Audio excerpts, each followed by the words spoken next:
Tihar jail के कैदी ने देश के सबसे टफ एग्जाम को किया क्रैक। जी हाँ, हम बात कर रहे हैं उस परीक्षा की जिसकी तैयारी के लिए सालों की तपस्या लगती है। आईएएस या सिविल सर्विसेज का एग्जाम कोई खेल नहीं है दोस्तों। लेकिन ऐसे में अगर आपको पता चले कि तिहाड़ में बैठे एक कैदी ने इस एग्जाम को न सिर्फ क्रैक कर लिया बल्कि आईएएस अफसर बनकर इतिहास रच दिया, तो क्या आप यकीन करेंगे? दोस्तों, काले कोट और वर्दी वालों से जितना दूर रह सकते हो रहो। इंडियन सोसाइटी में अक्सर ऐसी सलाह दी जाती है और शायद आपको भी मिली हो, लेकिन असल जिंदगी में कब क्या हो जाए ये किसे पता कि एक पल आप अपने दफ्तर में हैं और अगले ही पल जेल में। और अगर एक बार जेल चले गए तो जान लीजिए भारतीय समाज में किसी का जेल जाना बहुत बड़ी बात होती है। माना जाता है कि जेल जाने वाले व्यक्ति की जिंदगी खत्म हो गई है। लेकिन यूथ आइकन ऑफ इंडिया में आज तिहाड़ के एक ऐसे कैदी ने जगह बनाई है जिसने समाज की परवाह किए बिना अपनी दृढ़ इच्छा शक्ति के बल पर वो कर दिखाया जिसकी उम्मीद शायद ही किसी ने कभी की हो। रेप जैसे जघन्य अपराध में बंद एक कैदी आईएएस का एग्जाम क्रैक कर लेता है। उसके बाद जेल से लेकर न्यायालय तक में कोहराम मच जाता है। उसके बाद क्या उसे आसानी से आईएएस की पोस्ट मिलती है, ये जानने के लिए आपको हमारे साथ चलना होगा तिहाड़, भारत का सबसे बड़ा और सबसे पॉपुलर जेल, जहां एक से एक खूंखार अपराधी कैद हैं। ऐसे में आप यही उम्मीद करेंगे कि यहाँ से निकलने वाला शख्स कम से कम समाज सुधारक तो नहीं बनेगा। लेकिन दोस्तों, जेल में बंद कैदियों की अपनी कहानी होती है। इनमें से कई ऐसे होते हैं जो हालात के मारे होते हैं, तो कई ऐसे भी होते हैं जिनका जेल में आना जाना लगा ही रहता है।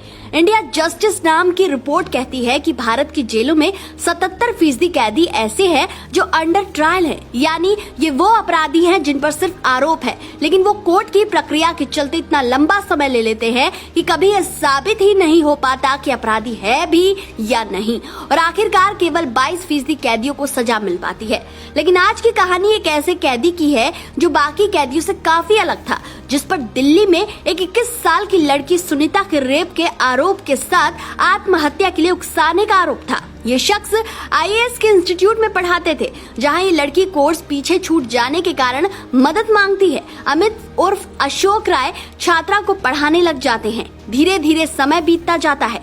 अचानक एक दिन खबर आती है कि लड़की दुनिया को अलविदा कर चुकी है। आरोप उनके ही टीचर अशोक राय पर आता है। कहते हैं सुनीता ने अपनी आखिरी वक्त में अपने भाई के सामने मरने से पहले अमित नाम के शख्स का नाम लिया था। लड़की ने सुसाइड नोट में भी उस शख्स को जिम्मेदार बताया, लिहाजा अमित यानी अशोक राय गिरफ्तार हुआ। लोअर कोर्ट ने अमित को दोषी ठहराया और इस तरह से अमित को तिहाड़ जेल में बंद कर दिया गया। कोर्ट ने अमित को आत्महत्या के लिए 10 साल की सजा सुनाई और रेप के लिए उम्र कैद की सजा सुनाई। लेकिन अमित ने लोअर कोर्ट के फैसले को हाई कोर्ट में चैलेंज किया। हालांकि हाई कोर्ट ने यह साफ किया कि अमित पर रेप का इल्जाम सही नहीं है, क्योंकि इस रिश्ते में कुछ भी जबरदस्ती नहीं था।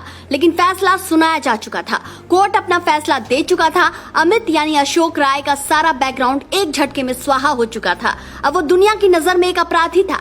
आप भी यही सोच रहे होंगे कि अमित का करियर खत्म। तो रुकिए, अमित की जगह कोई और होता तो शायद अब टूट चुका होता। लेकिन अमित ने सच्चाई से आंखें मूंदे बिना जेल में ही यूपीएससी की तैयारी शुरू कर दी। उसने बार बार कोर्ट में कहा कि उसने किसी का रेप नहीं किया। जेल के लाइब्रेरी में अमित ने अपना ठिकाना बना लिया। जेल के पुलिसकर्मियों ने जब अमित को पढ़ते देखा तो उसे किताबें ला कर दी। साल 2008 में उसने यूपीएससी का एग्जाम दिया और प्री क्लियर कर लिया। फिर मेंस भी हुआ और लास्ट में उसने इंटरव्यू भी क्रैक कर लिया। 2009 में जब रिजल्ट आता है तो तिहाड़ में कोहराम मच जाता है, क्योंकि एक उम्र कैद की सजा काट रहे कैदी ने यूपीएससी में इतनी अच्छी रैंक हासिल की कि उसे आईएएस ज्वाइन करने का मौका मिल रहा था। तिहाड़ जेल में जैसे ही खबर पहुंची, जेल के अफसर और कैदी बहुत खुश थे। पहली बार जेल में रहते हुए किसी कैदी ने भारत के सबसे टफ एग्जाम को पास किया था। लेकिन यह खुशी ज्यादा देर नहीं रह पाई, क्योंकि अमित रेप के मामले में सजा काट रहा था। ऐसे में आईएएस की पोस्ट कैसे मिल सकती थी? ऐसे में दिल्ली सरकार उसकी मदद करने को आगे आई। हाई कोर्ट में गई। दिल्ली सरकार ने कोर्ट में बताया कि क्योंकि अमित 5.5 साल की सजा काट चुका है और जेल में रहते हुए इसका आचरण अच्छा रहा है, ऐसे में इसने दूसरे कैदियों के लिए एक उदाहरण पेश की है। यह सब देखते हुए हाईकोर्ट ने अपना फैसला सुनाया और कहा कि सुनीता की खुदकुशी में अमित का सीधा संबंध शुरू से ही सामने नहीं पाया गया और न ही ऐसे कोई सबूत पाए गए हैं। हाईकोर्ट ने कहा कि अमित पहले से ही 5.5 साल की सजा काट चुका है और आगे सजा का हकदार नहीं है। अब तक जो जेल की चार दीवारी में कैद था, अचानक से आईएएस की ट्रेनिंग के लिए मसूरी पहुंच जाता है और इस तरह तिहाड़ का एक कैदी आईएएस अफसर बन जाता है। दोस्तों, इस कहानी को यूथ आइकन ऑफ इंडिया में सुनाने का मकसद यही था कि कई लोग अपनी परिस्थितियों का रोना रोते हैं और उसे अपनी असफलता का कारण मानते हैं, लेकिन क्या सच में ऐसा है? आप क्या मानते हैं? अपनी राय कमेंट करके जरूर बताएं। वीडियो अगर आपको पसंद आया है तो इसे जितना हो सके शेयर कीजिए।